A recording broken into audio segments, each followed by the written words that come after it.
l'identité de ce Dieu que nous servons. Et c'est une grâce que nous connaissons l'identité de ce Dieu. Le dimanche matin, j'ai partagé la parole à l'église de l'Est et c'était un service un peu difficile, mais dans 1 Thessaloniciens 5, verset 8, ça ne fait pas partie de notre étude aujourd'hui, mais c'est comme si Dieu m'a permis de voir à nouveau ce verset sous un autre angle. Et enfin, dans 1 Thessaloniciens 5, Paul est en train de parler aux Thessaloniques en ce qui concerne la fin de temps. Il leur dit, vous n'avez pas besoin qu'on vous écrive là-dessus, parce que vous savez bien comment le jour du Seigneur va venir. Le jour du Seigneur va venir comme un voleur, alors qu'on va s'y attendre le moins. Alors que les gens vont dire paix et sûreté, c'est alors qu'une destruction soudaine va le saisir. C'est 1 Thessaloniciens 5, à partir du premier verset. Et c'est vraiment paradoxal, parce qu'on regarde tous les troubles, tous les désordres dans le monde, on se dit, ben, c'est la fin. Mais la Bible nous dit quand même que c'est lorsqu'on va s'y attendre le moins. Et donc moi, je suis là pour vous dire que parce que nous sommes tellement sûrs que le Seigneur va revenir, il ne va pas revenir. Parce que c'est quand on pense qu'il ne va pas revenir, qu'il va vraiment revenir. Je ne sais pas si vous voyez un peu. Et je ne dis pas cela pour vous dire de relaxer. Je vous dis cela pour juste que vous réalisez que si il faut travailler, c'est maintenant parce qu'on a encore du temps pour travailler. On a encore du temps pour évangéliser. Ne vous découragez pas à faire l'œuvre de Dieu. Il dit au verset 8, c'est ce que je voulais partager avec vous, mais nous qui sommes du jour, soyons sobres, ayant revêtu la cuirasse de la foi et de la charité, et ayant pour casque l'espérance du salut. Il cite ici trois choses que nous devons nous armer avec pour tenir dans ce temps de la fin. Il parle de la cuirasse de la foi et de la charité ou de l'amour. La cuirasse de la foi. Et notre foi doit être basée sur la parole de Dieu. Et aujourd'hui, c'est très facilement, tu vois des gens qui basent leur foi sur différentes choses, sur les philosophies humaines, sur l'intelligence ou sur la science. Écoutez, si ta foi n'est pas fondée uniquement et uniquement seulement sur la parole de Dieu, tu vas chanceler dans la fin de temps. S'il y a un temps où nous devons être sûrs que nous avons cette parole et qu'elle est ancrée dans notre cœur et qu'elle n'est pas déteinte par les concepts mondains ou les philosophies mondaines ou les tendances du jour, c'est vraiment maintenant. Nous devons être sûrs de ce que nous croyons et nous devons être accrochés à ce que nous croyons et voilà. Ainsi, dans le souci de connaître et de raffermir notre foi, nous allons continuer cette étude sur l'unicité. Aujourd'hui, nous allons voir la troisième partie et cette troisième partie sur l'étude de la nature de Dieu. Nous allons voir que Dieu a été manifesté dans la chair. Nous allons voir que Jésus est le Père. Et nous allons aussi voir que Jésus, c'est Jéhovah ou Yahweh. Il y a une nouvelle tendance aujourd'hui dans la chrétienté à vouloir dissocier Jésus de Yahweh. Certains groupes n'utilisent pas le nom Jéhovah ou Yahweh. Je ne sais, honnêtement, je ne sais pas vraiment le raisonnement là derrière, mais certains groupes pentecôtistes se dissocient du nom Yahweh. Et bibliquement parlant, il n'y a pas de base pour cela, il n'y a pas de fondement pour cela. Parce que quand tu cites le nom de Jésus-Christ, tu es en train de dire, au fait, tu es en train de citer le nom de Yahweh, tu es en train de dire Yahweh ou Jéhovah, mais de façon composée. Et ce n'est pas parce que le témoin de Jéhovah ont donné un témoignage qui est négatif à ce nom que nous devons nous dissocier du nom de Yahweh. Bien sûr, nous ne chasserons pas les démons au nom de Yahweh, parce que Jésus, c'est le nom ultime de Dieu. C'est le nom élevé au-dessus de tout autre nom. mais nous ne sommes pas non plus appelés à renier ou à ignorer ou à rejeter le nom de Yahweh. Avant de nous lancer, si nous pouvons nous lever, nous allons prier que Dieu nous donne révélation, que Dieu ouvre nos esprits afin que nous puissions absorber sa parole. Encore une fois, prions tous ensemble. Seigneur, nous te rendons grâce, Papa, pour ton amour, ta bonté, ta fidélité. Nous te remercions, Éternel, pour le privilège que nous avons de nous tenir, Papa, tous ensemble devant toi. Et nous, Papa, devant ton peuple, nous réalisons tous ensemble, aussi bien ici, dans ces lieux, cette bâtisse, Papa, que partout où nous sommes connectés à ce service, nous réalisons, Papa, combien nous sommes des hommes naturels et des hommes charnels. Père, ta parole est esprit et de nous-mêmes, nous ne pouvons la saisir.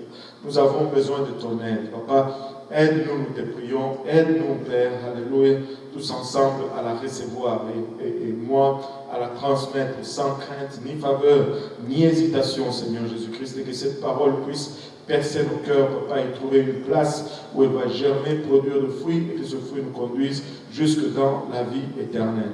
Et c'est avec action de grâce dans nos cœurs que nous te prions ici, dans le nom précieux de Jésus. Nous disons tous au nom de Jésus. Alléluia. Nous disons tous au nom de Jésus. Nous disons tous au nom de Jésus. Battons nos mains pour le Seigneur Jésus.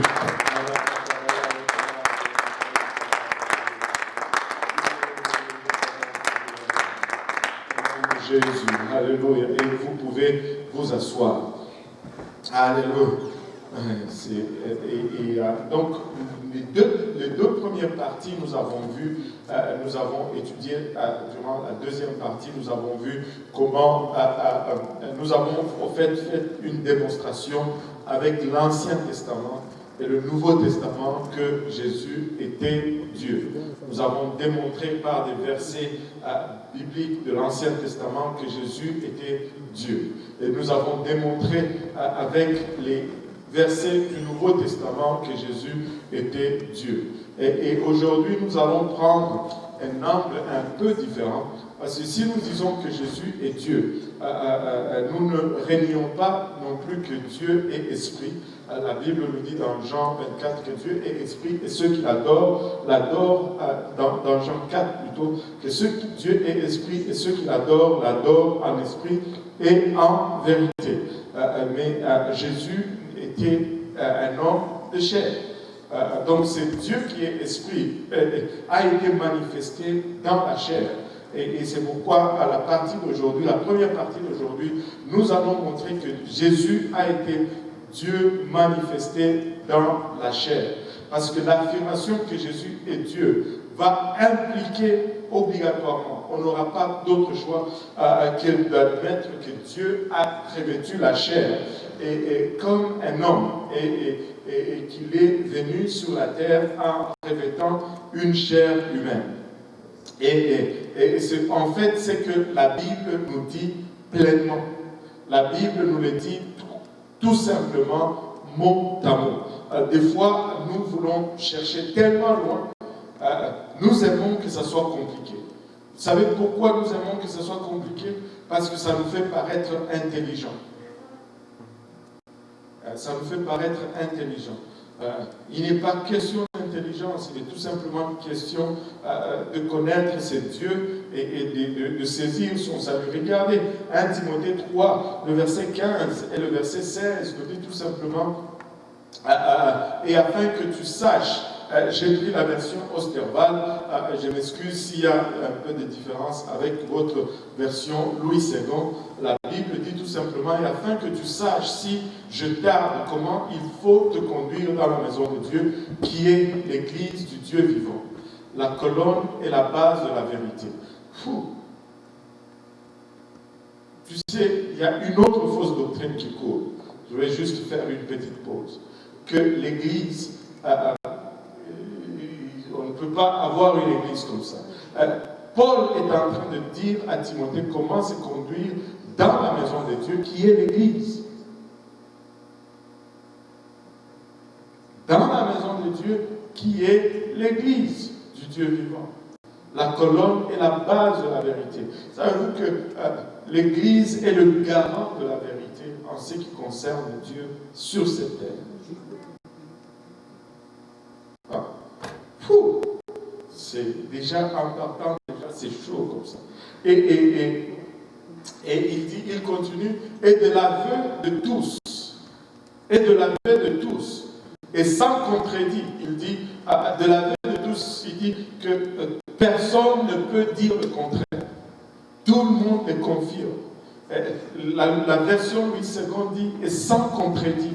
Donc ceci ne peut pas être contredit. Si quelqu'un vient te dire que Dieu ne s'est pas manifesté dans la chair, il est en infraction et il viole 1 Timothée 3,16 et de l'aveu de tous, en d'autres termes, sans contredit, ce qui ne peut pas se contredire. Le mystère de piété ou de la piété est grand. Dieu a été manifesté en chair. Dieu s'est manifesté en chair, ce n'est pas discutable, ce n'est pas contredisable, si ça peut se dire, tu ne peux pas contredire cela.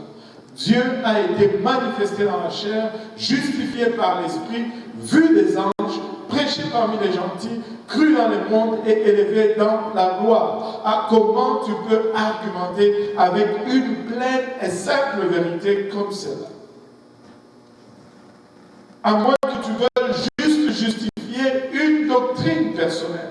Nous ne pouvons pas venir à la Bible avec nos idées préconçues et chercher à formater la Bible pour défendre ou confirmer nos idées. Nous devons plutôt venir à la Bible et trouver la vérité et confirmer la vérité de la Bible et adopter cette vérité. Alléluia. Dieu a été manifesté dans la chair. Dieu a pris la chair. Dieu a revêtu de la chair.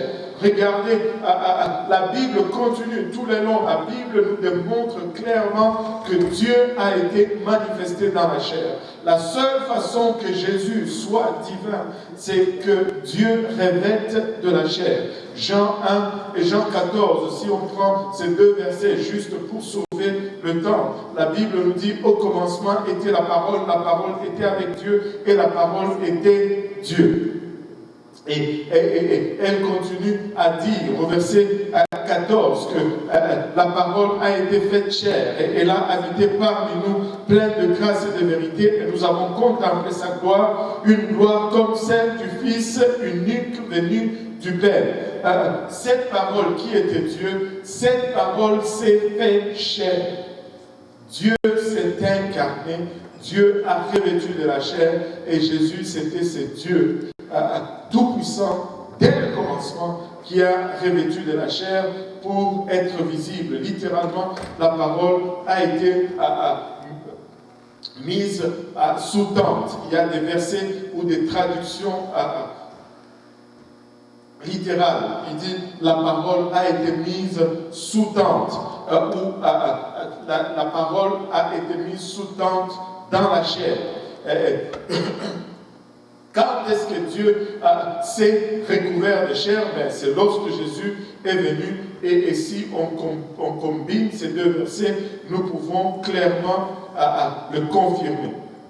Dieu est esprit. Et l'esprit n'a ni chair ni sang. L'esprit est invisible à l'homme. Mais pour se rendre visible à l'homme, Dieu a revêtu de la chair. Et pour verser de son sang pour l'homme, Dieu a revêtu de la chair. Pour nous racheter de nos péchés, Dieu a dû revêtir de la chair. Jésus n'est pas un autre Dieu. Et nous allons le voir un peu plus tard, que la Bible est catégorique là-dessus depuis le début, que Dieu est un seul. Il n'y en a pas un seul. Les dieux de l'Ancien Testament, il dit qu'il est le seul Dieu. Et qu'avant lui, il n'y a pas eu de Dieu créé. Après lui, il n'y en aura point de Dieu créé. Jésus n'est nul autre que ce Dieu de l'Ancien Testament qui a revêtu de la chair et qui est venu pour nous sauver. Il est le Père, il est Yahweh qui est venu dans la chair pour établir un pont entre Dieu et l'homme.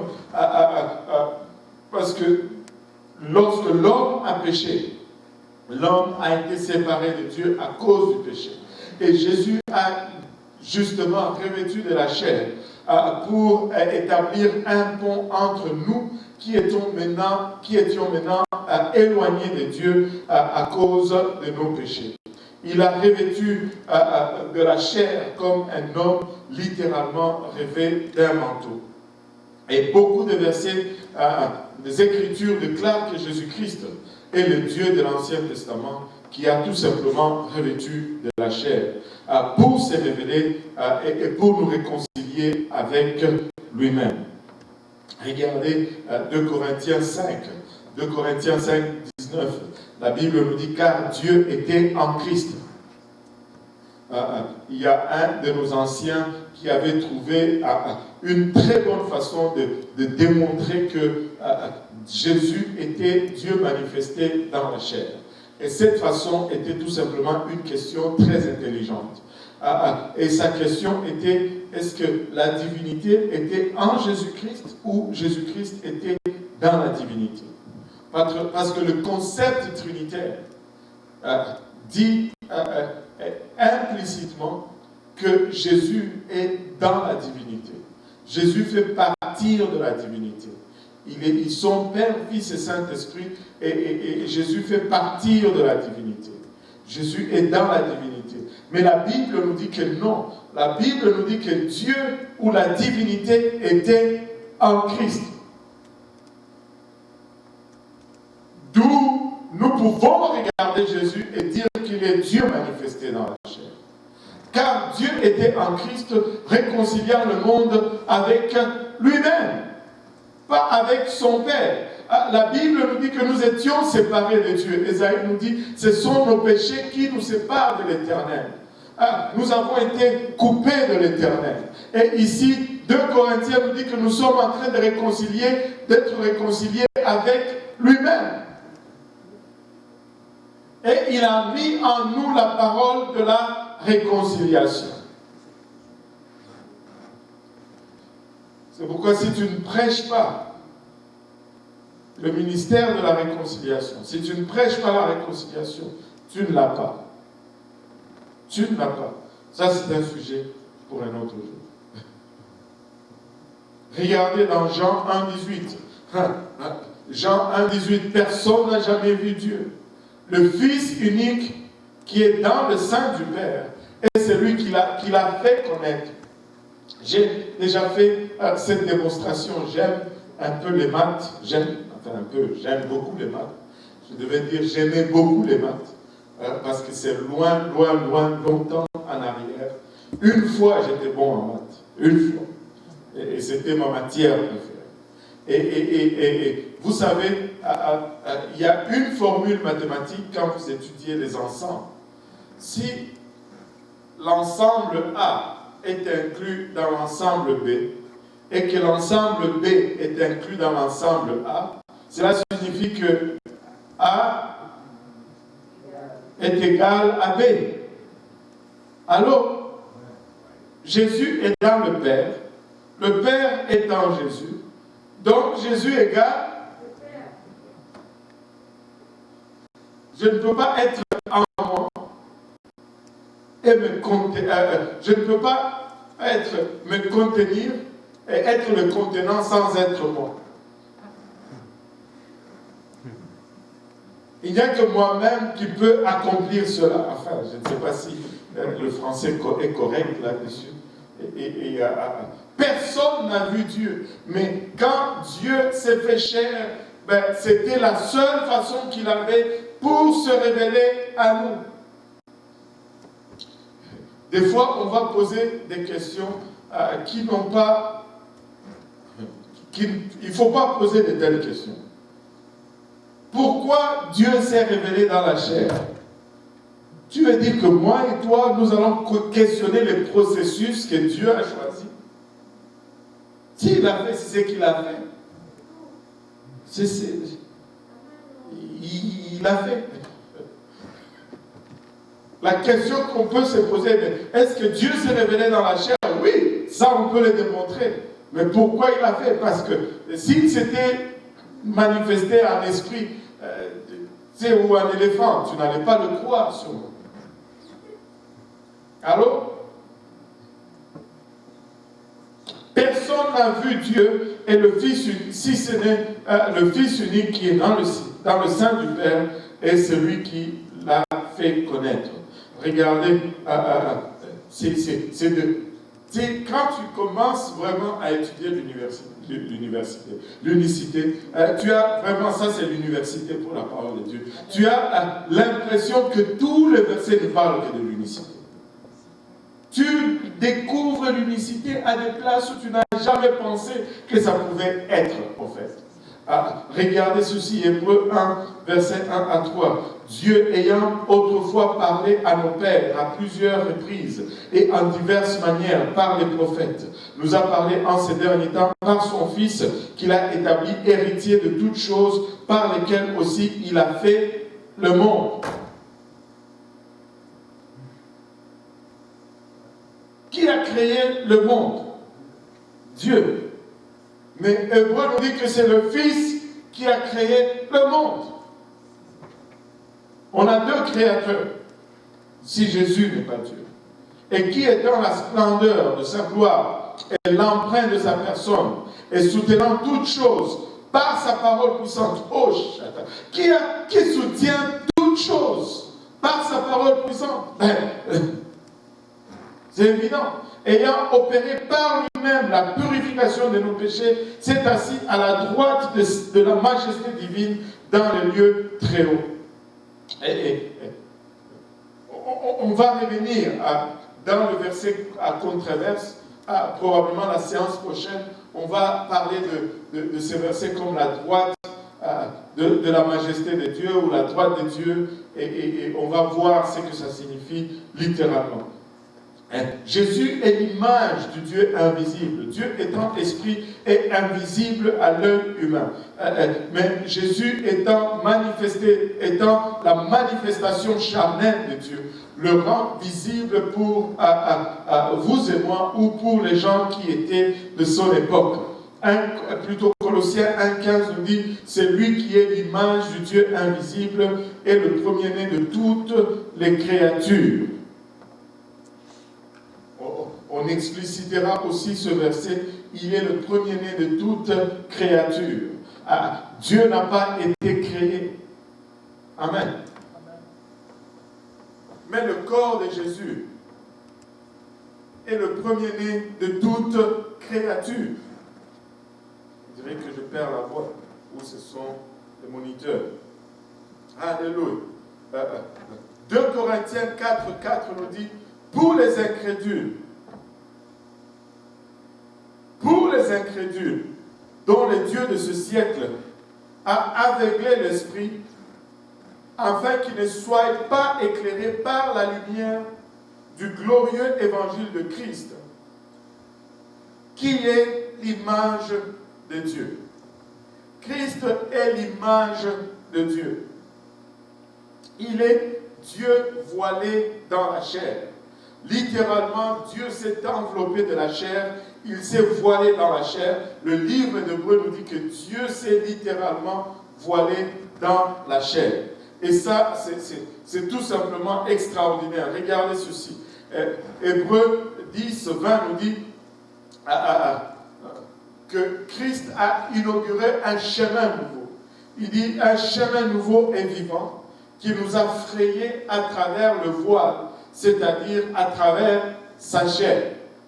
La chair, c'est le voile de Christ ou l'enveloppe de Christ. Mais si nous reculons un moment dans le livre de Genèse, et nous allons voir, nous allons combiner quelques versets ici. Si regardons d'abord Hébreux 10, 5 aussi, je ne sais pas si je les ai mis en ordre là. Hébreux 10, 5 nous dit, c'est pourquoi Christ étant dans le monde, dit, tu n'as point voulu de sacrifices ni d'offrandes, mais tu m'as formé un corps.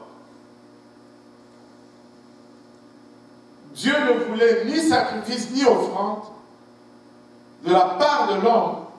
Il s'est formé un corps. Et ce corps, c'est le voile, alléluia, qu'il a déchiré pour nous créer un nouveau chemin vers Dieu ou vers lui. Maintenant, si nous reculons en arrière et nous voyons Abraham, dans Genèse 22, au verset 8, Abraham a été demandé d'amener son fils pour le donner en sacrifice à Dieu. Et quand Isaac, voyant qu'il n'y avait pas de mouton, qu'il y avait seulement un couteau, le bois, il a commencé à se poser des questions. Mais papa, à chaque fois que nous allons offrir un sacrifice, il y a toujours un animal qui vient. Mais comment ça se fait qu'aujourd'hui, il n'y en a pas? Et là, Abraham lui donne cette réponse prophétique. Et Abraham répondit, mon fils, Dieu se pourvoira lui-même de l'agneau pour l'Holocauste. Et ils marchèrent tous deux ensemble. Et regardez la forme utilisée ici par Abraham, ce n'est pas une exagération, ce n'est pas une erreur grammaticale, c'est tout simplement une structure prophétique. Il dit, Dieu se pourvoira. Il aurait pu dire, Dieu pourvoira lui-même de l'agneau pour l'Holocauste. Mais quand il dit, Dieu se pourvoira, quand tu ajoutes le terme se à un verbe, ça fait de ce verbe un verbe transitif. Si ma mémoire est bonne, c'est ça? C'est un verbe transitif, vous les Français, aidez-moi. Un verbe, c'est pronominal ou quelque chose, pronominal. C'est-à-dire, je deviens, moi qui conjugue le verbe, je deviens le sujet de ce verbe. Si on parle de vêtir, si on ajoute ce pronom, ça devient, l'acte du verbe va être appliqué sur moi-même. Je me vêtirai. C'est moi-même qui subis l'acte que le verbe, ou l'action du verbe, que le verbe donne. N'essaye pas avec manger parce que ça va être je me mangerai moi-même. C'est pas bon. C'est pas bon. Taper, je me anyway. Mais il se pourvoira lui-même. C'est-à-dire, il se donnera lui-même comme sacrifice. Et quand on voit, alléluia, quand on voit maintenant Hébreux 10, 5, il dit, c'est pourquoi Christ étant dans le monde, dit, tu n'as point voulu le sacrifice d'une offrande, mais tu m'as formé un corps. Et quand, ici, l'écrivain d'Hébreux utilise la parole de Dieu à la troisième personne avec Jésus-Christ, et si tu combines cela avec Genèse 22, 8, tu vois que c'est l'accomplissement de la prophétie de Abraham. Prophétiquement, Abraham a vu cela de l'avant et il a dit, Dieu lui-même sera le sacrifice. Il est venu dans le monde, il n'a pas voulu qu'on lui donne un sacrifice, il s'est fait lui-même un corps qu'il a offert en sacrifice pour la rédemption, pour notre rédemption. Jésus, alléluia, regardez ceci. Oh, le livre d'Hébreux est extraordinaire. Jésus était le constructeur de la maison. Qui est le créateur de la terre? Pose la question à n'importe quel trinitaire. Quand tu dis au commencement, Dieu créa les cieux et la terre, est-ce que c'est le Père, c'est le Fils ou c'est le Saint-Esprit? On va te répondre que c'est le... Alléluia, on va te répondre que c'est le Père. Mais laissez-moi vous dire, la Bible nous dit spécifiquement que Jésus était le constructeur de la maison. Alléluia. En d'autres termes, la Bible nous dit aussi que Dieu est le créateur. Mais la Bible nous dit que Jésus est le constructeur et il est aussi le Fils dans cette propre maison qu'il a construite lui-même.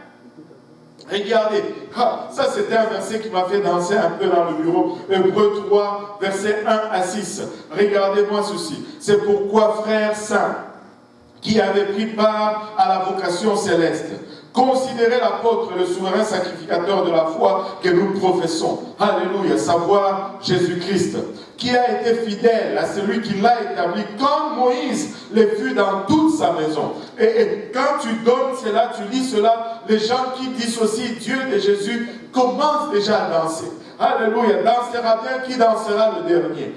Continue tout simplement de lire. Regardez ceci. Il dit, or, il a été estimé digne d'une gloire qui surpasse celle de Moïse. D'autant que celui qui a construit la maison est plus digne d'honneur que la maison même. Ça ne vous fait pas. Ah, non. Il est serviteur dans la maison comme Moïse, mais il a plus de dignité que Moïse parce que, alléluia, différemment de Moïse, il est celui-là même qui a construit cette maison dans laquelle il est. Oh, alléluia. Il dit ceci, car toute maison a été construite par quelqu'un. Or, celui qui a construit toute chose, c'est qui? Hey! Oh, il est le seul et l'unique vrai Dieu. Il est l'alpha et l'oméga. Il est incomparable, il est inégalable, il est insondable. Jésus-Christ est Dieu manifesté dans la chair. Dans la chair. Alléluia. Et quant à Moïse, il a été fidèle dans toute la maison comme serviteur pour témoigner de ce qui devait être annoncé. Mais Christ comme fils est établi sur sa maison. Alléluia. Écoutez, quant à Moïse sur la maison, mais comme Christ sur sa maison. Wow! Wow! Moïse était dans cette maison, mais ce n'était pas sa maison parce qu'il ne l'a pas construite. Mais Jésus-Christ était dans cette maison, c'était sa maison parce qu'il l'a construite, il l'a créée. Jésus-Christ est le créateur de tout l'univers. Alléluia, il est la source de toute vie.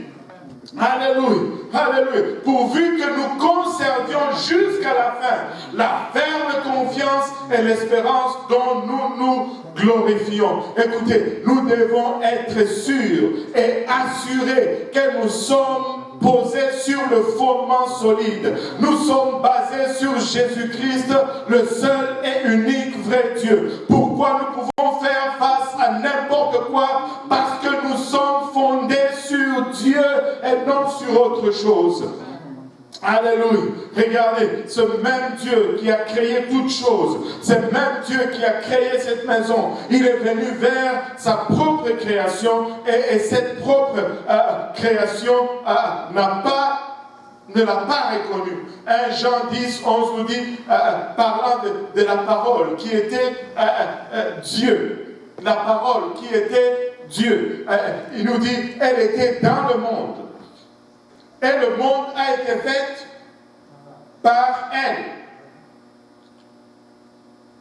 Mais lui, le monde ne l'a pas connu. Il est venu chez les siens et les siens ne l'ont point reçu. Regardez. Jésus-Christ, c'est Dieu manifesté dans la chair. Il n'est pas une divinité quelconque. Je vous mets au défi d'enlever la divinité à Jésus. Et même les catholiques, comme je le disais le dimanche passé, plutôt le lundi passé, c'était la première fois que cela tombait vraiment dans mon esprit. Même les catholiques, bien qu'ils sont à côté sur beaucoup de choses, ils peuvent quand même percevoir que Jésus-Christ est Dieu.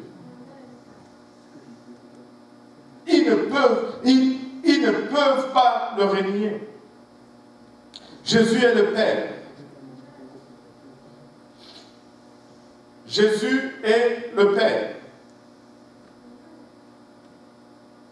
S'il n'y a que seulement un Dieu, et que ce seul Dieu est le Père de tous, alors Jésus est le Père.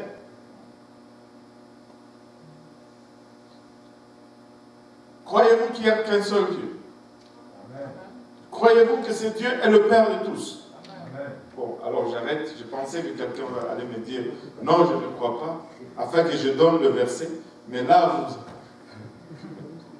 Mais je vais donner le verset quand même. Alléluia. Regardez Malachie 2, verset 10. N'avons-nous pas tous un même Père, un même Dieu? Ne nous a-t-il pas créés? Pourquoi donc sommes-nous perfides l'un envers l'autre, en profanant l'alliance de nos pères? Nous avons un seul Père. Amen. Et qui est aussi notre Dieu. Amen. Et si Jésus va être Dieu, alors il en découle logiquement, que tout le monde dise logiquement, logiquement que c'est Jésus et aussi le Père.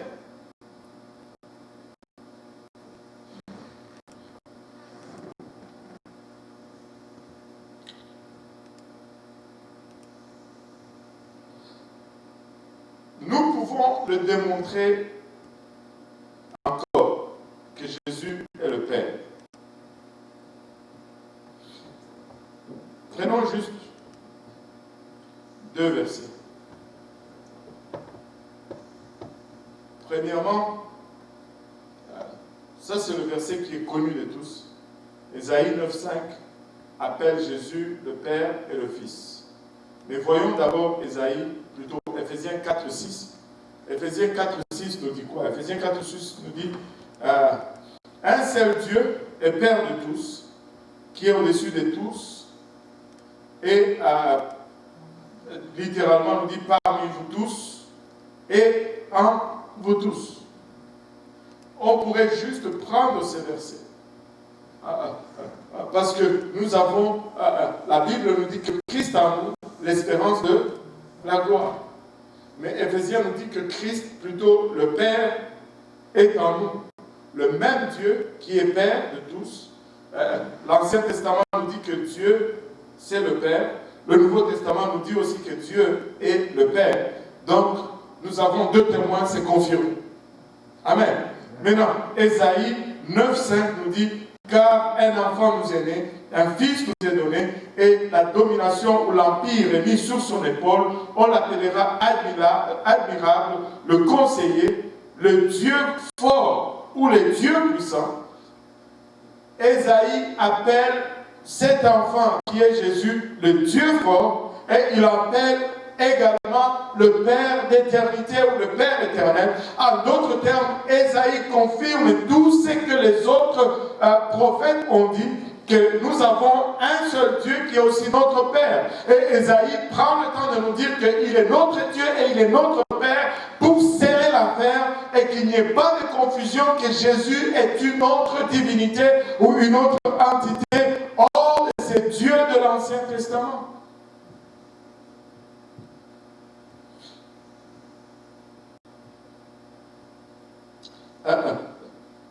Regardez,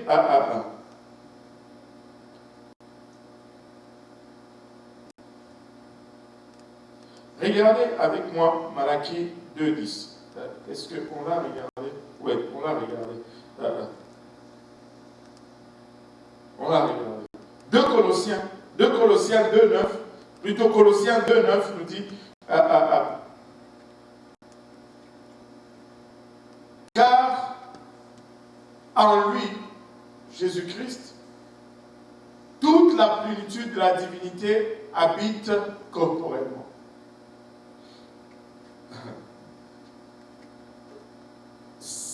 Pour moi, à mes départs dans la marche avec Dieu, ce verset était le verset le plus révélateur de l'unicité de Dieu.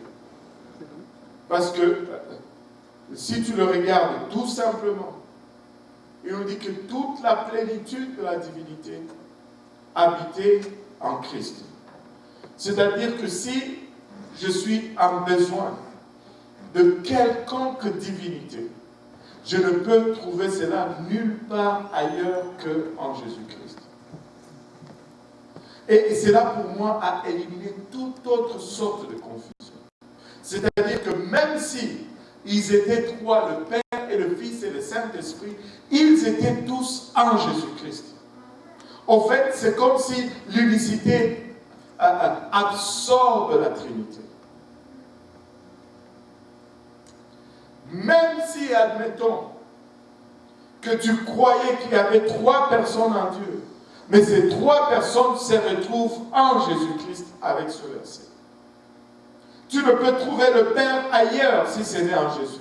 Tu ne peux trouver le Fils ailleurs si ce n'est en Jésus. Tu ne peux trouver le Saint-Esprit ailleurs si ce n'est en Jésus. C'est pourquoi probablement Jésus dit, nul ne vient au Père si ce n'est par moi.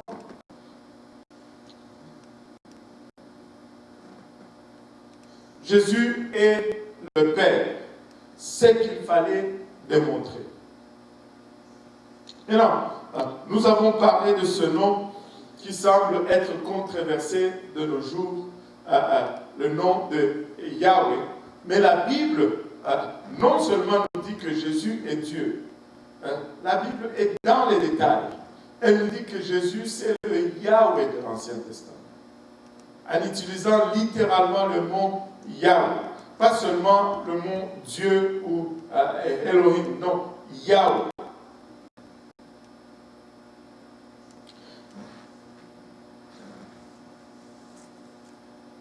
Vous savez, si le verset que nous avons partagé ne vous satisfait pas en ce qui concerne Jésus étant le Père, regardons quelques autres versets que nous allons trouver qui proclament précisément que Jésus est Yahweh, le Dieu unique de l'Ancien Testament. Celui dont on pouvait prononcer le nom. Le premier verset, peut-être le plus familier que nous utilisons le plus souvent, c'est Ésaïe 40, le 3e verset. Ésaïe prophétise, une voix crie à préparer dans le désert le chemin de l'Éternel. Le mot éternel là est traduit littéralement de Yahweh, Y-H-W-H. Le nom qu'on ne pouvait pas prononcer, Hachem, ou le nom. Aplanissez dans la solitude une route pour notre Dieu. La première fois que nous avons, lors de la première séance, nous avons démontré comment, même avec la Bible de témoins de Jéhovah, comment ils ont traduit Matthieu 3.3 qui est au fait la confirmation, où la Bible nous dit que Matthieu 3.3, dans Matthieu 3.3, que Jean-Baptiste est celui dont Ésaïe parle. Donc tu ne peux pas aller chercher ailleurs, tu ne peux pas débattre là-dessus. La Bible dit spécifiquement que Ésaïe 43, plutôt 40, verset 3, c'est Jean-Baptiste qui a accompli. Ésaïe est en train de parler de Jean-Baptiste dans ce passage-là. Et Jean-Baptiste, comme nous le savons, est venu préparer le chemin du Seigneur. Et il dit dans Matthieu 3.3, car c'est celui dont Ésaïe le prophète a parlé en disant, voix de celui ou la voix de celui qui crie dans le désert, préparez le chemin du Seigneur. Le mot Seigneur ici, c'est le mot Kyrios, que les apôtres ont appliqué à nul autre que à Jésus-Christ dans le Nouveau Testament. Et certains, comme le témoin de Jéhovah, le traduit littéralement par Jéhovah. Préparer le chemin de Jéhovah. Parce que si on égalise les deux versets comme une équation, ben, chemin de l'Éternel, c'est le chemin de l'Éternel. Et si Jean-Baptiste est venu pour précéder Jésus-Christ, pour préparer le chemin de Jésus-Christ ou l'arrivée de Jésus-Christ. Devinez quoi? Matthieu 40, plutôt Ésaïe 40, verset 3, fait de ce Jésus de Matthieu 3, verset 3, l'Éternel. Il est l'Éternel des armées. Jésus, c'est le Yahweh de l'Ancien Testament. Il est le Yahweh de l'Ancien Testament. J'aime particulièrement ce verset. Regardez avec moi Malachie chapitre 3, verset 1. Malachie chapitre 3, verset 1 nous dit, « Voici, je vais envoyer mon messager, et il préparera la voie devant moi. Et soudain entrera dans son temple le Seigneur que vous cherchez. Le mot Seigneur ici, c'est Yahweh encore. Entrera dans son temple. Yahweh que vous recherchez. Et l'ange de l'alliance que vous désirez, voici, il vient, a dit Yahweh ou l'Éternel des armées. Vous savez, il avait une façon de parler lorsqu'il était sur terre. Parce qu'il pouvait parler tantôt d'une fois, d'une façon, tantôt de l'autre. Quand il a été confronté par les pharisiens, il leur dit, détruisez ce temple et je le reconstruis dans 3 jours. Je le relève dans 3 jours. Et les pharisiens se sont tirés les cheveux. Ils ont dit, toi, tu ne réalises pas le temps, l'effort et l'œuvre que ça a pris pour construire ce temple. Et toi, tu veux nous dire que tu vas le reconstruire dans 3 jours? Mais attends, pour qui tu te prends? Et vous savez, la Bible nous dit qu'ils n'ont pas compris, mais qu'il parlait du temple de son corps. Vous savez, des fois, quand on dit que quand Jésus est entré dans le temple, c'était l'accomplissement de Malachie 3.1. Quand il est entré dans le temple, Malachie 3.1 a été accompli. Et quand on donne ce verset, les gens vont dire, c'est pas tellement vrai parce que, regardez, le verset 21 nous dit, il parlait de son corps, il ne parlait pas du temple. Laissez-moi vous dire ceci, cela n'élimine pas la première assertion, ça ne fait que confirmer les 2 aspects. Jésus l'a accompli aussi bien spirituellement que physiquement. Il est entré dans son temple, comme le temple de Jérusalem. Dieu y est entré et aussi il est entré dans son corps, comme le temple de son corps. Dieu y est entré. Tu ne peux pas le renier. Yahweh s'est revêtu de la chair. Il est entré dans son temple parce qu'il s'est fait lui-même cette chair. Que ce soit le temple de son corps, ou que ce soit le temple du temple de Jérusalem, il est entré dans son temple dans les 2 sens. L'un ne le sort pas du temple. Au fait, l'un et l'autre le confirment dans tous les 2 sens.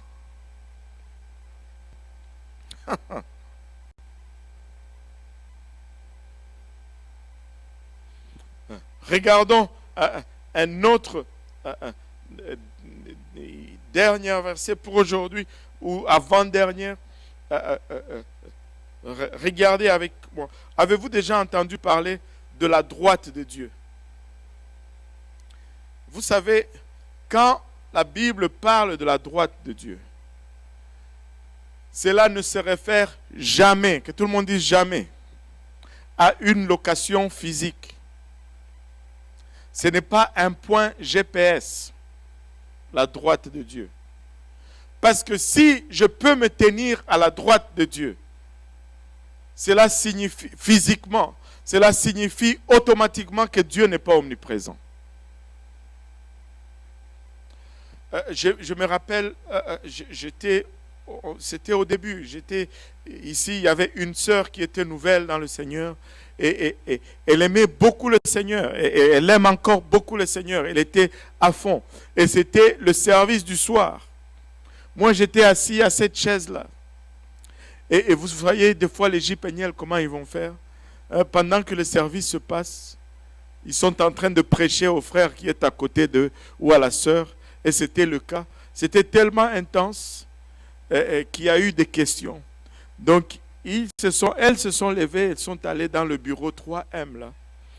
Et après un temps, ils m'ont appelé. Pasteur, est-ce que tu peux venir? Comme si moi j'avais toutes les réponses. Anyway, je suis allé quand même. Et on était là. Et le verset qui est sorti, c'est le livre des Actes, où Étienne dit, j'ai vu Jésus debout à la droite de Dieu et ainsi de suite. Ben voilà, c'est clair, Dieu est là, Étienne est à sa droite.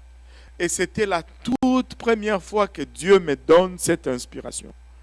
J'étais là, vous savez, quand quelqu'un enseigne et qu'il donne des fois certaines choses, ne pensez pas qu'il est tellement intelligent ou qu'il connaît toutes ces choses. Je peux vous dire que souvent, Dieu fait tout simplement grâce. Et quand tu es en train de travailler sincèrement dans son champ, et que quelqu'un est là et qu'il veut connaître, Dieu va te le révéler. Vous savez pourquoi Dieu ne nous révèle pas toujours? C'est parce que nous ne travaillons pas toujours à propager sa parole. N'ayez pas peur. La parole nous dit que quand tu vas parler, le Saint-Esprit lui-même mettra le mot dans vos bouches. Alors, et ça c'était un de ces jours, j'étais là, j'étais comme, wow, qu'est-ce que je vais répondre à cette jeune âme assoiffée. Et j'ai commencé à parler, je lui dis, regarde, est-ce que tu crois que Dieu est omniprésent? Oui. Est-ce que tu crois que Dieu est chez toi, dans ton pays en Afrique, en train de veiller sur tes parents maintenant? Oh oui. Est-ce que tu crois que Dieu est dans cette salle, dans ce petit bureau, là où nous sommes assis maintenant, en train de partager sa parole? Elle me dira aussi oui avec certitude. Et là, je lui pose tout simplement la question, là où tu es assise, tu es assis à la droite ou à la gauche de Dieu?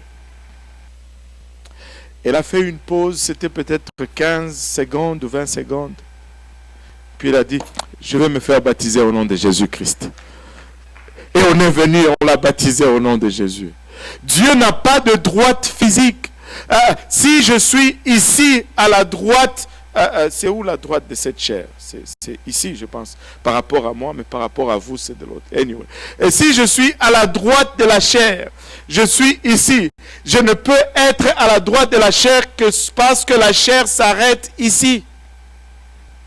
Si Dieu s'arrêtait à quelque part pour que j'aie sa droite, Dieu n'est plus omniprésent. Ce n'est pas un endroit physique. Dieu est esprit. Oh, le bras de Dieu, ce n'est pas un grand bras qui est en train de circuler. Le ciel est son trône et la terre est son marchepied. J'espère que tu ne t'imagines pas de gros pieds pour le Seigneur. Non. Ce n'est pas cela. Mais regardez ceci. Oh, Jérémie 23, 5 et 6 nous dit, parle du germe juste de David. Une référence claire au Messie. Regardez ceci. Jérémie 23, 5, 6 nous dit, voici le jour vienne, dit l'Éternel, où je susciterai à David un germe juste. Il régnera en roi, il prospérera et il exercera le droit et la justice sur la terre. De qui est-ce qu'on parle là? Allô? Vous avez peur? De qui est-ce qu'on parle là? Vous êtes endormis ou quoi? De qui est-ce qu'on parle? Jésus, le germe juste de David, c'est Jésus. Dieu l'appelle le germe juste. Il dit, en ce jour, Juda sera sauvé et Israël habitera en assurance. Et voici le nom dont on l'appellera l'Éternel, notre justice. Le germe de David sera appelé l'Éternel, notre justice. Il sera appelé Yahweh, notre justice. Jésus est l'Éternel, notre justice. Il est le germe de David, ou le germe juste de David. Regardez, on va regarder le dernier verset, ou l'avant-dernier. Je ne fais que dire ceci. Je pense que c'est le dernier que j'ai. Et on va parler... Ésaïe, en parlant de Jéhovah, il parle, ou de Yahweh, il parle de son bras. Où est mon verset? Bon, voilà, c'est petit. Aïe, aïe, aïe. C'est moi qui a fait ça. Vous voyez? Ok. Regardez, Ésaïe 59. Il a vu qu'il n'y a pas un homme, il s'étonne qu'il n'y ait personne qui intercède. Mais son bras l'a délivré et sa propre justice l'a soutenu. Ésaïe parle ici de l'Éternel. Et il dit, le bras de l'Éternel l'a délivré et sa propre justice l'a soutenu. Mais regardez Ésaïe 53. Ésaïe 53, je pense, c'est une prophétie claire du Messie. Il n'y a pas plus prophétique, messianique que Ésaïe 53. Il dit, qui a cru à notre message? À qui le bras de l'Éternel a-t-il été révélé?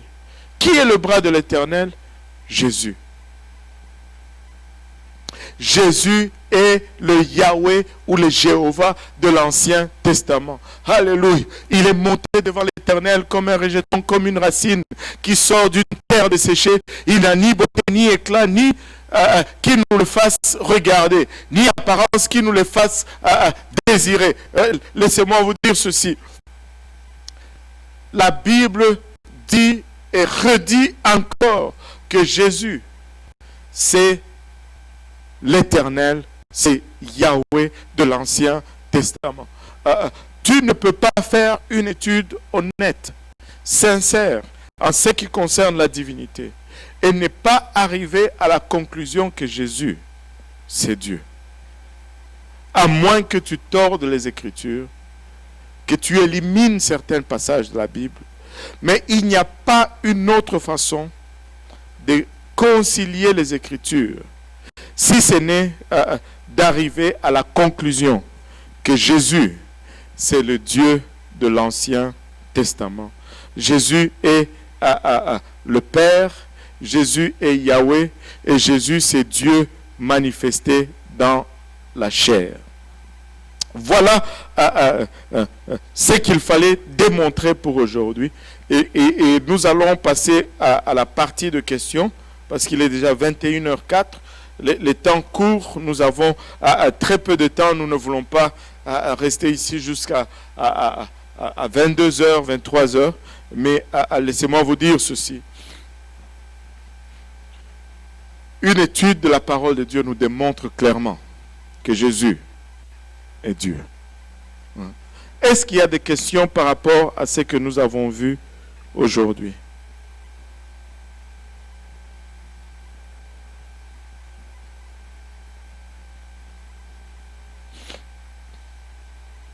Des questions?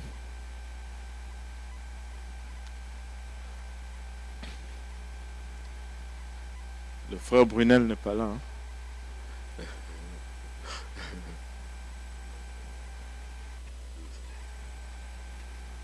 Et Dieu manifesté dans la chair.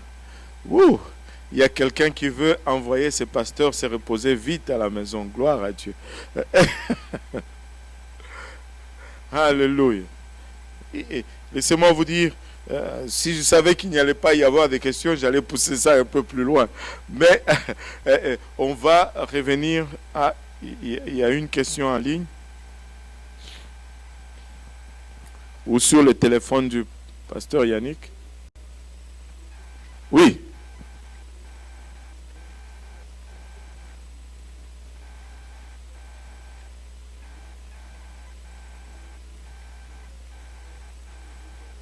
Le livre de Genèse 1. Ok.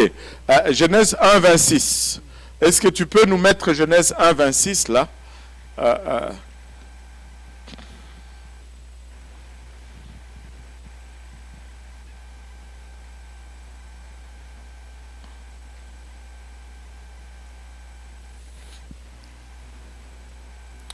Bon, Genèse 1, 26, puis Dieu dit, faisons l'homme à notre image, selon notre ressemblance, et qu'il domine sur le poisson de la mer, sur les oiseaux du ciel, et sur les bétails, sur toute la terre, et sur tous les reptiles qui rampent sur la terre.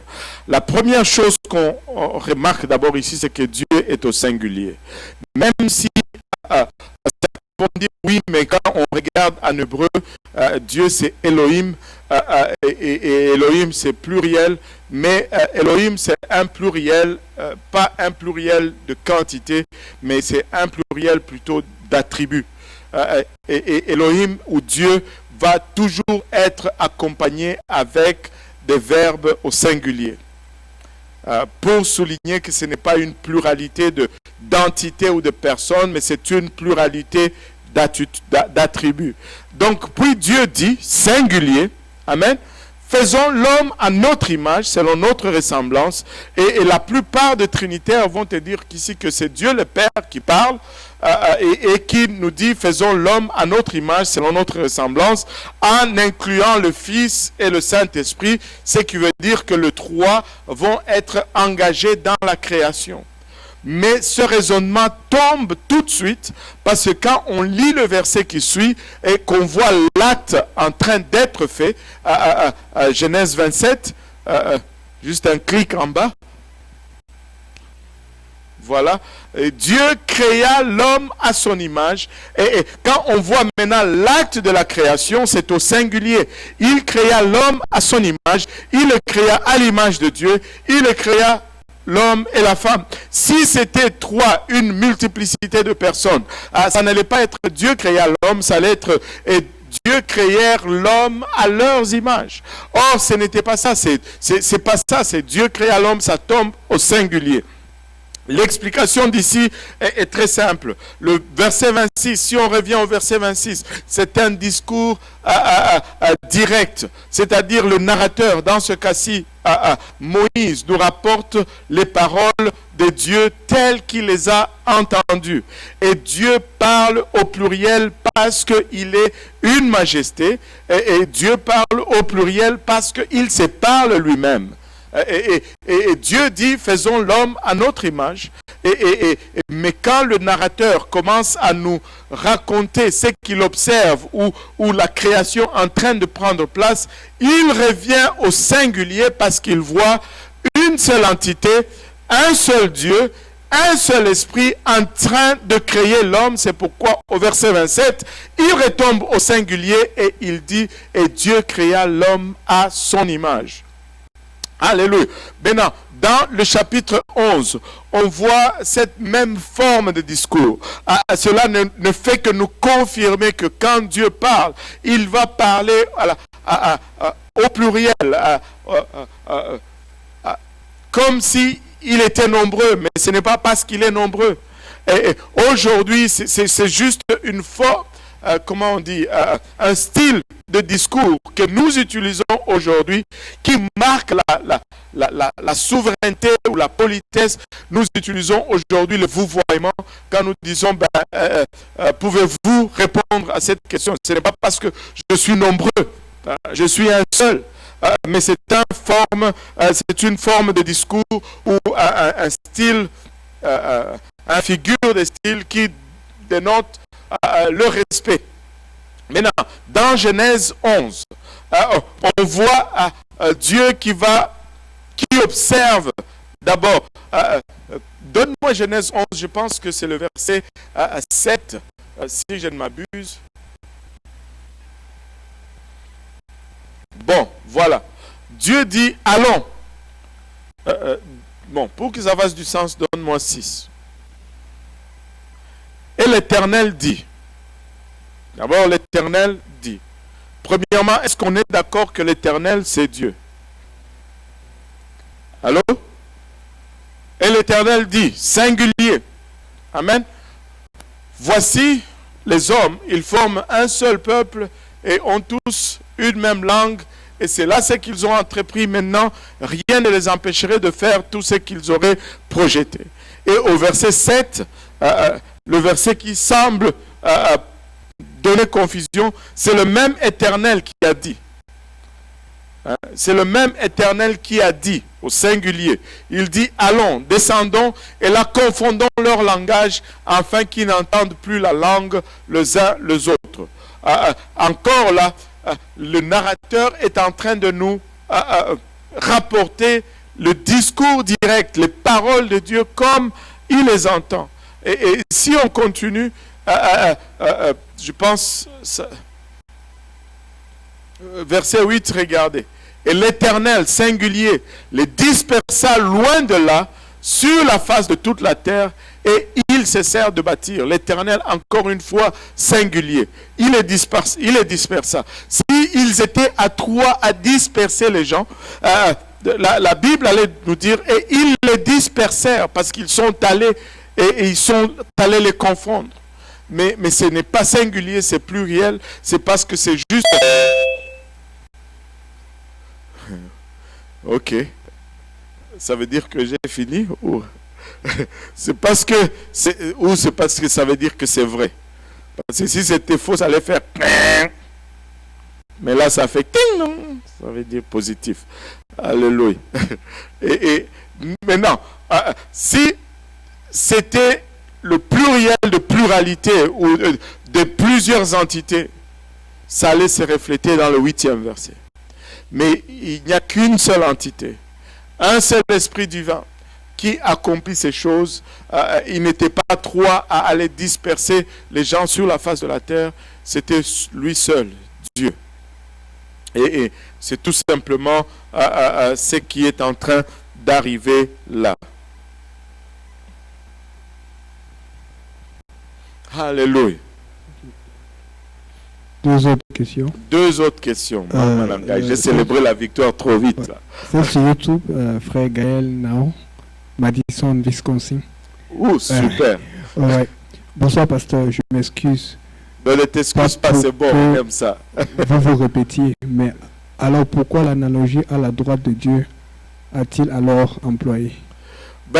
L'analogie à la droite de Dieu a été employée tout simplement. Je n'ai pas expliqué cela aujourd'hui. Je vais expliquer cela dans la partie où on parle des versets à controverse, parce que je pense que c'est plus approprié de le mettre dans ce contexte. La droite de Dieu n'est pas indicatif d'un lieu physique ou que Dieu a une droite physique. La droite de Dieu, c'est tout simplement l'expression de la gloire ou de la puissance ou de la force de Dieu. Nous utilisons cette expression même dans nos langues aujourd'hui. Quand nous disons celui-ci, c'est mon bras droit. Je peux dire par exemple, en ce qui concerne des fois, bon, je ne veux pas me créer des problèmes là. En ce qui concerne ranger, préparer la salle pour l'étude du lundi soir, Simplice, c'est mon bras droit. C'est-à-dire, cela ne veut pas dire que j'ai un Simplice qui est attaché à moi à ma manche là. Ça veut dire tout simplement que je m'appuie sur lui, sur sa force, sur sa capacité. Cela est indicatif de sa capacité à accomplir ce que j'ai besoin. Le bras droit de Dieu, c'est juste indicatif de la puissance, de la gloire de Dieu. Ce n'est pas un endroit physique. Parce que si on prend cela comme un endroit physique, alors Dieu ne serait plus omniprésent. Et la Bible nous parle de la droite de Dieu, où éclate sa gloire et sa puissance. Et nous parle de la gauche de Dieu, où il fait ses œuvres. La gauche de Dieu ne signifie que, finalement, s'il a une droite, ça c'est dans le livre de Job, s'il a une droite physique et une gauche physique, il devient limité. Or, Dieu est omniprésent, donc ça ne peut pas. Il ne peut pas juste être omniprésent par en avant et en arrière et avoir la gauche et la droite. Ça ne marche pas. Oui, je vais arriver. Il y avait une deuxième question.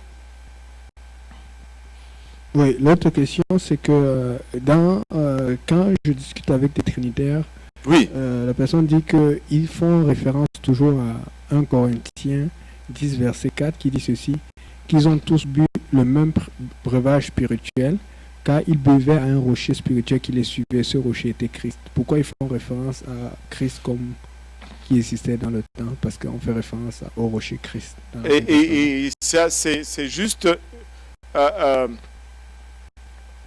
quand ils parlent comme ça, c'est parce qu'ils prennent ce qui est figuratif comme étant actuel. Ce rocher était Christ, mais ce n'était pas, Jésus n'était pas là. Il n'était pas encore né, il n'était même pas encore conçu. De la même façon que lorsque Moïse a frappé le rocher, était le symbole de la souffrance de Christ. On ne peut pas dire que parce que Moïse a frappé le rocher, alors Christ est crucifié, on arrête là. Allô? Allô? Bon, Moïse a frappé le même rocher, c'était un type de souffrance de Christ. Et ce rocher a donné de l'eau, c'était un type de Christ qui a souffert et qui nous donne le Saint-Esprit. Mais on comprend que le Saint-Esprit n'est pas arrivé là, tout comme le rocher n'est pas typiquement Jésus-Christ en réalité là. C'est une imagerie, ce sont des indices que Dieu nous laisse dans le passé, c'est de la typologie pour nous permettre de confirmer quand la chose réelle va arriver. C'est l'ombre, c'est le type, mais ce n'est pas Jésus-Christ là qui est transformé en rocher et qui avance avec les Israélites dans le désert. Et c'est tout simplement cela. C'est juste une typologie, tout comme l'agneau immolé, tous les agneaux immolés dans l'Ancien Testament, ce n'est pas Christ. Mais c'était des types de Jésus-Christ. C'était l'image de Jésus-Christ. Dieu nous dit, voici le schéma que je vais utiliser. Voici ce que je vais faire. Tu ne peux pas utiliser cela comme Trinité parce que c'était juste une typologie. Oui. Sœur Johanna.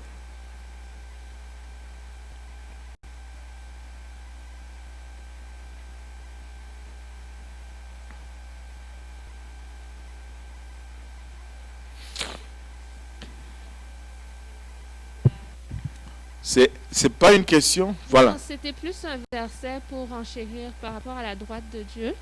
C'est dans Ésaïe 41, verset 10. Ça dit, ne promène pas des regards inquiets, car je suis ton Dieu, je te fortifie, je viens à ton secours, je te soutiens de ma droite triomphante. Je te soutiens de ma droite triomphante. Et ça veut dire que si tu sors de cette place-là, tu n'es plus soutenu. Non. Bon, quelle beauté. Vous savez, quand tu commences à regarder dans la Bible, partout, il n'y a qu'un seul Dieu. Tu peux chercher partout, tu ne trouveras pas un autre. Il le dit lui-même, et en d'autres termes, il faut faire confiance à la parole de Dieu. Donnez-moi un peu, ça c'était mon bonbon à un moment donné, Ésaïe 43, 10. Donnez-moi un peu Ésaïe 43, 10, frère Achille. C'est toi qui es là, frère Achille, non? Bon, envoie. Ésaïe 43, 10.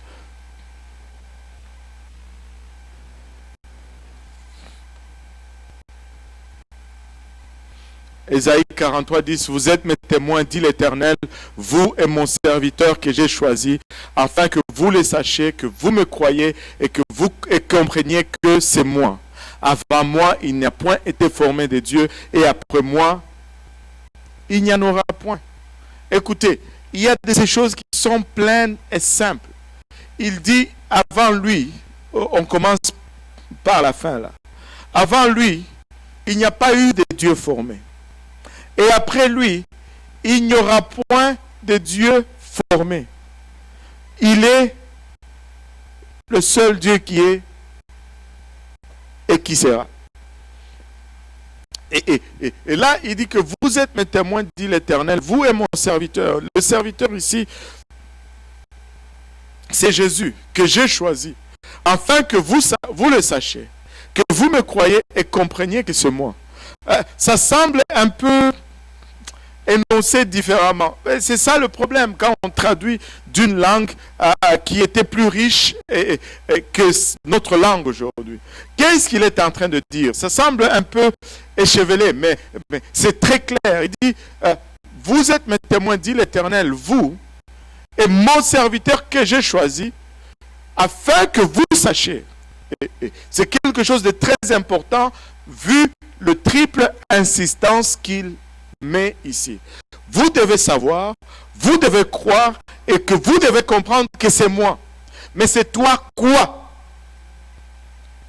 C'est toi, qu'est-ce que tu veux que nous comprenions que toi, quoi, dis-nous quoi. Il dit, c'est que vous compreniez que moi, c'est mon serviteur. Mon serviteur, c'est moi. Moi-même, je suis mon serviteur. Je suis le constructeur de la maison et c'est lui qui est dans la maison comme le Fils. C'est ce qu'il est en train de dire. Mon serviteur, c'est moi-même. Pourquoi? Il dit parce qu'avant moi, il n'y a point été formé de Dieu et après moi, il n'y en aura point. Et le Seigneur savait parfaitement que dans le futur, nous allons réaliser que Jésus est Dieu. Et nous allons regarder son humanité, nous allons dire ça ne fait pas de sens. Et nous allons essayer de lui donner un titre qui convient dans notre petite pensée parce que nous ne pouvons pas concevoir le mystère de la piété. C'est pourquoi nous voulons faire de Jésus quelque chose d'autre. Mais laissez-moi vous dire, il dit, ne vous trompez pas là-dessus. Ces serviteurs-là, c'est moi. Parce que avant moi, il n'y a pas eu de Dieu formé. Et après moi, il n'y en aura point d'autre. Et regardez le verset 11. Il dit, le verset 11. C'est moi qui suis l'Éternel. Et hors de moi, il n'y a point de sauveur. Mais qui est notre sauveur? Jésus.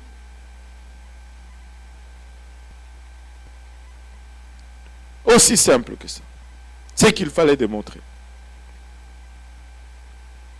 Alléluia. Il y a d'autres questions? Ou on part à la maison?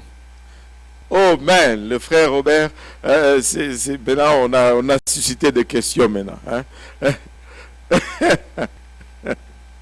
C'est bon.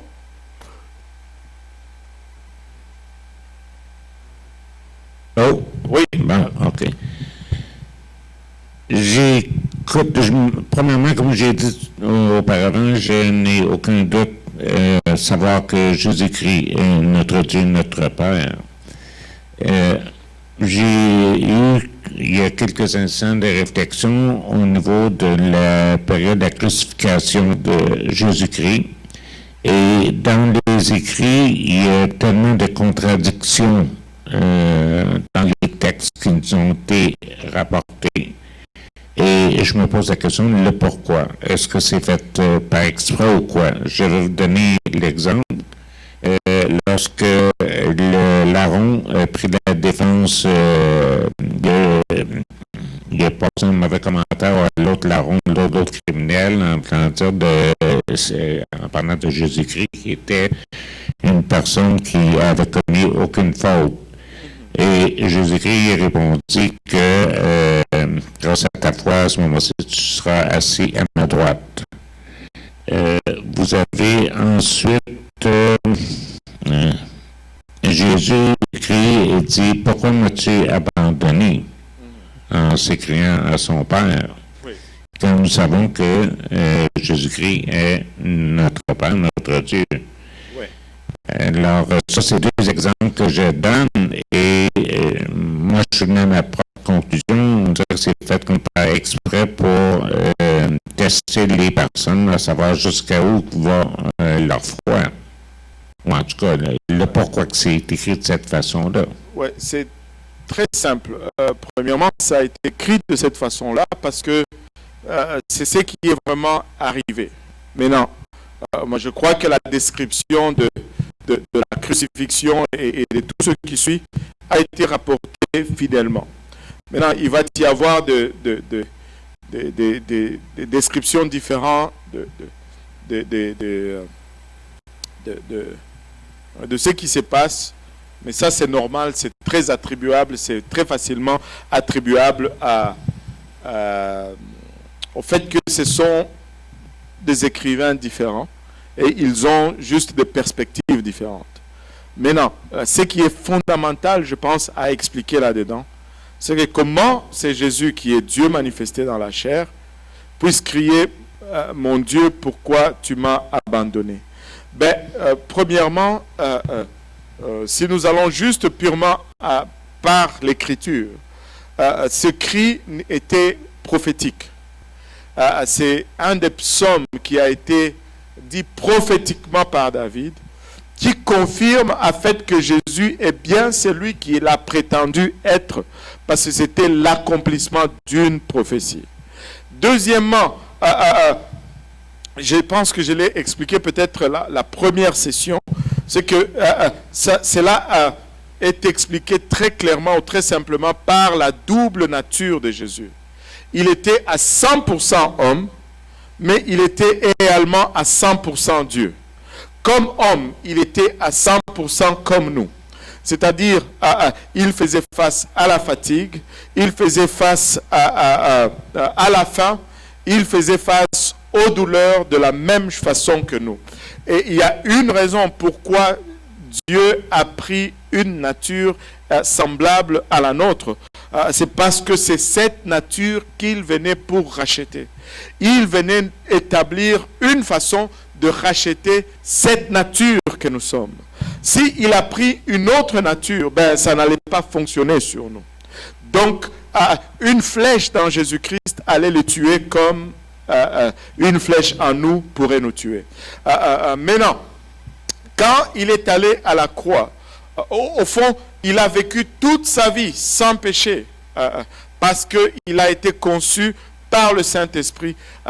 Il n'a pas eu la nature pécheresse que nous n'avons. Il n'a pas hérité la nature parce que son sang ne découle pas d'Adam. Et il était sans péché. Et le péché étant la barrière entre l'homme et Dieu, sans péché, entre sa chair et son esprit, c'était l'harmonie totale. Vous savez, de temps en temps, quand nous avons fait un mois d'affilée, chaque matin nous nous sommes levés, nous avons prié, nous avons lu notre Bible, nous avons fait nos études, nous avons évangélisé, nous avons prié avec quelqu'un, il a reçu le Saint-Esprit, on commence à se sentir bien là. Dieu n'est pas loin. Et on aime cette sensation. On est proche de Dieu. Et il suffit qu'on s'isole juste 5 minutes, on commence à le ressentir déjà. Mais oups, on a glissé. C'est la période des examens où c'est tout simplement la paresse qui nous saisit. C'est tout le temps des hauts et des bas. Tu sais, au lieu de prier, tu as regardé un match de football, la Côte d'Ivoire jouait par exemple, frère Simplice. Et là, tu te rends compte que bon, tu as manqué un jour de prière. Le lendemain, il y a autre chose, ça te distrait. Tu perds un peu cette connexion. Et tu arrives comme ça au moment de prier, après 3-4 jours, c'est un peu dur quand tu rentres dans cette présence. Quand tu veux rentrer dans cette présence, on dirait que tu ne le sens pas. Tu pries, mais tu ne sens rien. Et certains d'entre nous sommes devenus des maîtres à vivre dans cet état. Nous pouvons vivre dans cet état pendant des mois. Et ça ne nous dérange pas. Mais ce n'est pas bien. Mais le Seigneur n'a jamais connu cet état-là. Dans sa chair, physiquement je dis. Il a toujours senti cette présence. Sa chair l'a toujours senti. Mais lorsqu'il a été placé à la croix, pour la toute première fois, dans tous ces 33 ans, les péchés que moi j'allais commettre 2000 ans plus tard ont été placés sur lui. Mes mensonges, mes escroqueries ont été placés sur lui. Pour la toute première fois, il ressent ce que nous ressentons au quotidien. Il ressent cette angoisse que nous ressentions de fois avant de connaître Dieu. Et comme humain, il n'a pas pu le supporter. Et d'où ce cri de détresse, mon Dieu, mon Dieu, mon Dieu. Douce. Aïe, aïe, aïe, guys. D'où ce cri de détresse. Vous allez faire fuir certains ici. Ils vont penser que c'est Dieu qui parle là.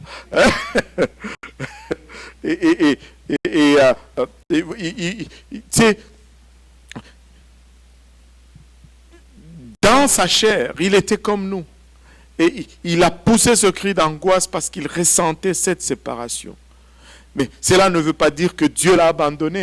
Non, pas du tout, parce que même nous avons cette promesse qu'il ne nous abandonnera jamais, qu'il ne nous délaissera point.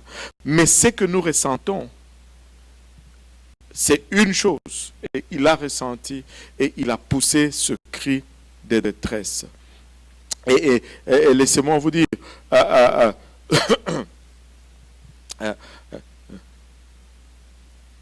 ce n'est pas plus différent de ce fait. Et j'ai donné, je pense aussi, cet exemple la fois dernière. Tu sais, quand il était dans la chair, il a eu faim. Est-ce que Dieu a faim? Non. Quand il était dans la chair, il s'est fatigué. Est-ce que Dieu se fatigue? Non. La chair s'est fatiguée, mais l'esprit ne s'est jamais fatigué. La chair avait faim, mais l'esprit pouvait nourrir de multitudes avec 2 pains et 5 poissons.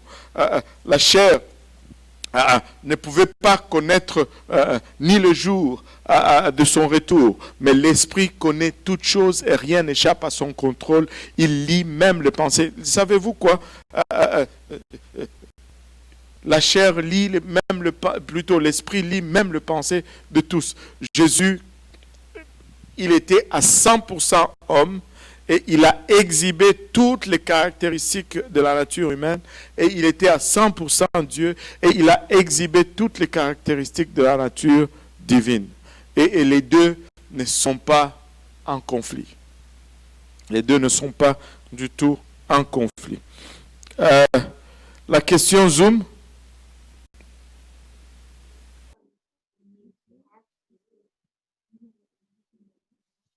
Merci. Personne qui a donné, merci. Bienvenue, je pensais que c'était Zoom. Bienvenue, j'étais perdu là. Oui.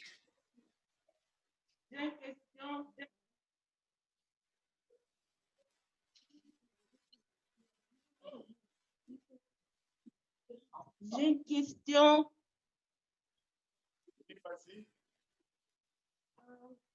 Oui, vas-y. Oui, ma question c'est dans 2 Colossiens, chapitre 2, verset 9 à 10. Parce qu'il y a une personne qui m'avait posé cette question. C'était en fait quand on parle de la plénitude de Dieu qui habitait en Christ. Et là, la personne, en fait, je lui disais, cette plénitude-là, ça habitait seulement en Christ, mais nous, quand on reçoit le Saint-Esprit, on n'a pas cette plénitude-là. Mais là, après, elle m'a dit, mais le verset 10, après, ça dit aussi que vous avez tout pleinement en lui. Là, je voulais savoir comment expliquer cela. Et nous avons tout pleinement en lui dans ce sens que nous avons l'autorité, nous avons le pouvoir, tout ce que nous pouvons rechercher, nous avons tout en lui, en Jésus-Christ. Cela ne veut pas dire que Jésus habite pleinement en moi. Même la phraséologie nous dit que nous avons tout pleinement, ou pas en nous, mais en lui. Parce que nous n'avons pas la plénitude. La plénitude est en lui et nous avons tout pleinement en lui, que ce soit autorité, que ce soit provision. C'est pourquoi nous pouvons dire avec assurance que le nom de Jésus-Christ est vraiment le summum de tout le nom. Si tu as besoin de la paix, c'est Jésus que tu appelles. Si tu as besoin de la provision, c'est Jésus que tu appelles. Si tu as besoin de la guérison, c'est Jésus que tu appelles. Si tu as besoin de quoi que ce soit, de la direction, de la sagesse, c'est Jésus que tu appelles. Nous avons tout pleinement en Jésus-Christ, en lui, pas en nous. Oui, nous avons reçu un gage. Paul nous dit que nous avons reçu un gage, mais nous n'avons pas reçu la plénitude. Mais si la plénitude de la divinité habitait en moi, je serais Dieu. Mais la plénitude de la divinité a habité en Jésus-Christ, pas en nous. Et ce verset nous dit exactement que nous avons tout pleinement en lui, pas en nous. Cette plénitude, nous l'avons en lui, pas en nous. Tout ce que nous pouvons avoir besoin de Dieu se trouve en Jésus-Christ, parce que la plénitude se trouve en lui. Et si nous cherchons cette plénitude, ou si nous cherchons quelconque aspect, on va aller le trouver en Jésus-Christ. C'est tout simplement ce que ce verset signifie. Amen.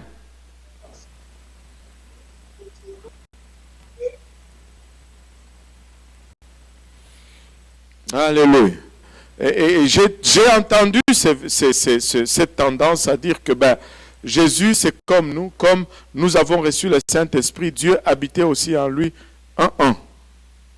Ce n'est pas du tout pareil. Moi, j'ai un papa, déjà en partant. Lui, c'est le Saint-Esprit, son papa. C'est pas du tout pareil. Le Saint-Esprit que je reçois, c'est pas la même chose. C'est vraiment, cette doctrine est c'est ce qu'on appelle aujourd'hui le New Age. En fait, c'est une fausse doctrine qui tend à diviniser tout le monde. Que nous sommes des mini-dieux. Nous ne sommes pas des mini-dieux. Et ne me sortez pas le verset qui dit que vous êtes des dieux. Ce n'est pas ça. Ce n'est pas ça. Moi et toi, nous sommes des hommes. Alléluia. Et nous sommes des hommes. Et ce n'est même pas un débat. Regarde-toi, considère ta vie. C'est tout. C'est un peu d'humilité quand même. Nous n'avons rien de divin. Enfin, nous sommes l'image de Dieu. Quand je dis nous n'avons rien de divin, c'est pas... restons humbles et recherchons le salut et Dieu va nous sauver. Nous allons être des êtres éternels, mais nous ne sommes pas Dieu. Amen. Nous sommes juste créés à l'image de Dieu. Mais le New Age tend à nous dire que nous sommes de Dieu, de la même chose que... C'est vraiment... c'est subtil. Et les fausses doctrines vont toujours venir subtilement. Oh, parce que Jésus, nous aussi, parce qu'il a dit que nous allons faire des œuvres plus grandes.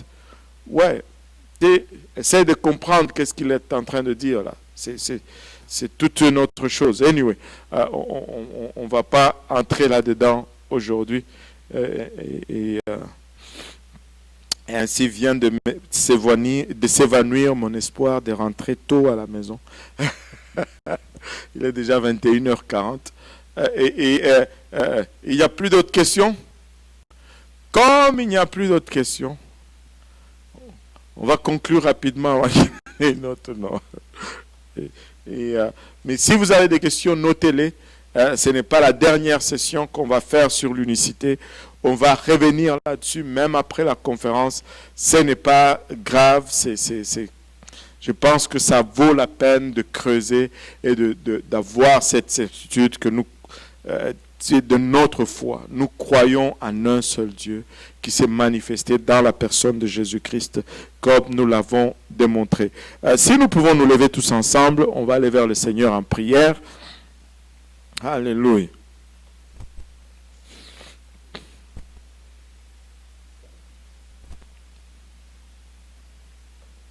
Merci Seigneur. Prions tous ensemble. Père, nous te rendons grâce encore une fois pour ton amour, ta bonté et ta fidélité. Merci Papa pour le privilège que nous avons eu de nous réunir tout ensemble et de partager ta parole, Père. Notre prière, Papa, que ces choses, Papa, soient enracinées en nous, Seigneur. Papa, que nous ne soyons pas, Papa, il a en train de plier à tout vent de doctrine. Seigneur, que nous puissions tenir fermement, Papa, ce que ta parole annonce, Seigneur. Papa, il a aide-nous non seulement à recevoir ces choses, mais à les partager avec assurance comme des ouvriers, Papa, dignes de ton appel, Seigneur.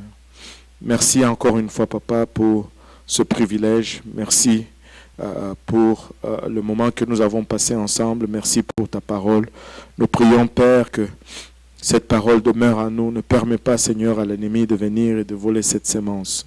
Papa, que cette parole germe en nous, produise de fruits, et que ce fruit nous conduise jusque dans la vie éternelle. Père, garde-nous, nous te prions, Papa, pour le restant de cette soirée et pour le restant de la semaine et jusqu'à ce que nous allons nous rencontrer prochainement. Et c'est avec action de grâce dans le cœur que nous te prions ainsi dans le nom précieux de Jésus. Nous disons tous au nom de Jésus.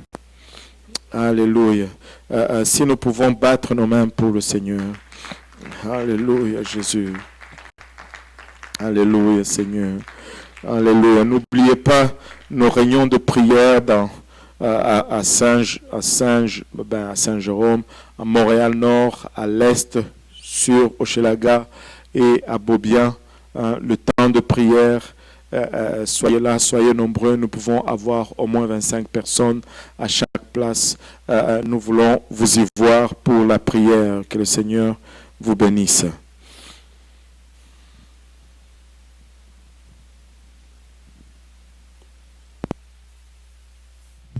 Yannick.